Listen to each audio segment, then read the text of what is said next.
because it's very understandable that as far as the actual paraphernalia or pipes or whatever exactly they're selling there, and I'm taking a guess from the conversations here, exactly what they're selling there may in itself may not be an issue. A lot of it comes from the social mores that we discourage drug use, and specifically if we're talking about marijuana use, discourage that as a society. And I completely support that, and I think there's a lot of good discussion to be had there. What I would encourage us to remember, I hope, with all of this, is that we don't go out of our way to try to find a violation of a code just because we don't like the tenor of the business. If they're a legit business, much like the business that's in off of, I think it's 164th or 162nd in Vancouver, which prior to this business opening, I believe was the only paraphernalia store allowed in Clark County, I believe. No, it wasn't? Okay, well, something, three? In Clark County, one in Portland by the same outfit. Oh, okay, all right, very good. Well, at any rate, at that one location, from my understanding, they make it very explicitly clear that they know where the edges of the law are, and they try to avoid that. I had some dealings with the business that was next to it, incidentally. That's the only reason I know about that. But I once again would just encourage that if there's a violation of our code, that we of course have the legitimate right to go after that. But I hope that we don't go out looking for little corners of the other parts of the code just because we don't like what they sell there. That if we don't like what they sell, that should be addressed directly. Thank you. Chief, isn't it probably fairly true that this war has been fought prior to moving to Washougal? So municipal research has a lot of detail on this. I can supply you with information. No, I'm sure we could read late into the night. But yes.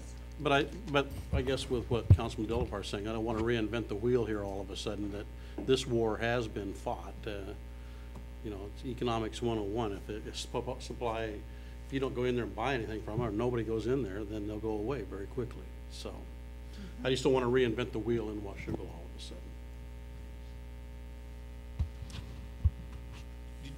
You had some comments earlier. Did you want to add to what we've got going, or?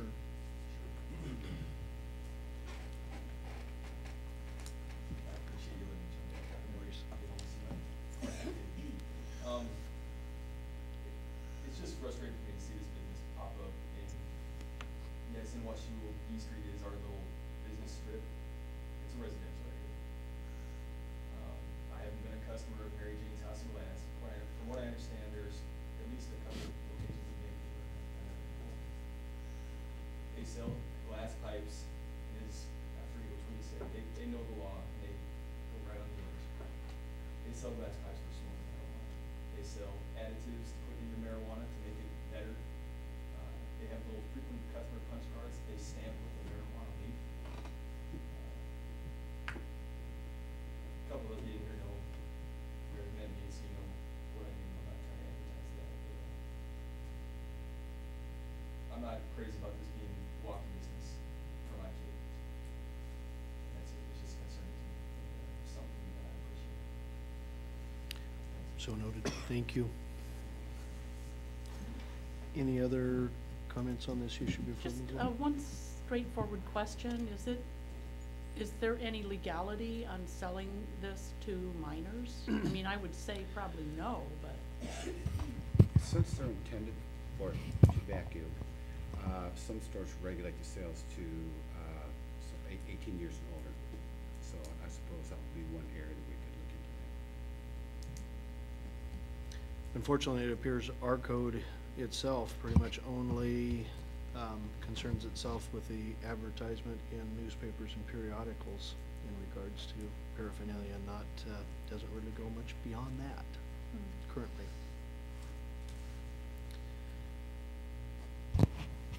Moving on in the agenda to council comments. Any comments from council members? Since it was brought up earlier about the sight impaired, what should we do at City Hall to accommodate those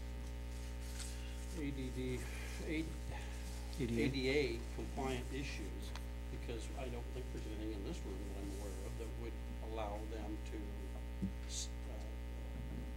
than hearing us to know what's going on here. And I guess I almost would like to have her on a committee with us to see what we can do, and those who live that world give us a lot better information sometimes to how to handle it.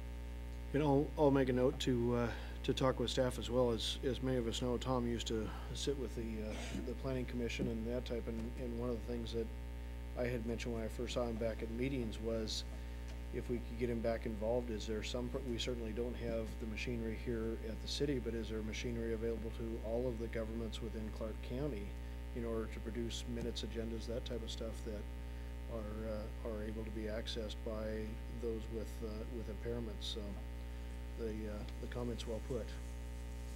The other thing I have is, Chief Mitchell on that left too, were you aware of that those bills that have not moved through Olympia? Were you aware of that? Yeah. Also, I would like to ask the mayor what his process is to put a workshop together. And I would, at our earliest time, I'd like to have a complete meeting with school district, commission, school board, and Teresa, and council, and you as well, and sit down and have a full evening of, full 2 hours of discussion on. And I was approached actually by one of the school board members, and they're actually at a point with their budget, just like we are. How can we work together and in some cases, knock some of the costs back? And I know that one area, Chief Schumacher walked in the room today, and we were talking, and they spend an awful lot of money every year on alarm system certifications. Potentially, our fire chief has those certifications. Maybe we could save the school district some money by our people going up and doing some of those things. They test water for their well up at Canyon Creek. Has to be tested, and that's $500 a quarter or something to have that water tested. Do our people in the city have that capability, and would it be allowed? And that's the type of conversation that I think we should have with them. And we're all in this thing together, and if we can help them and they can help us and get on the track. But we don't know what their concerns are. They don't know what ours are. We don't sit down.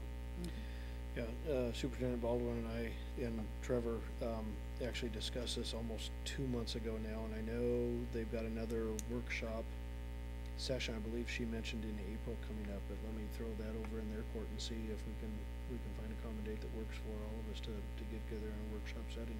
And I guess from that side of the world, I'd like to know what they think we have that we could help them, and our department heads, what can, I know that there's an issue right now through the school board that they're gonna have to cut another $1 million.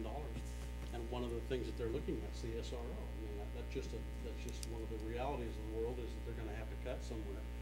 And from everything I've been told, that SRO is a very effective tool for that, for the school district. He's at every school. He and in fact solves a lot of cases of issues up there long before they get to the superintendent, or they get back to our police chief. So, things like that. How can we keep some of those programs alive?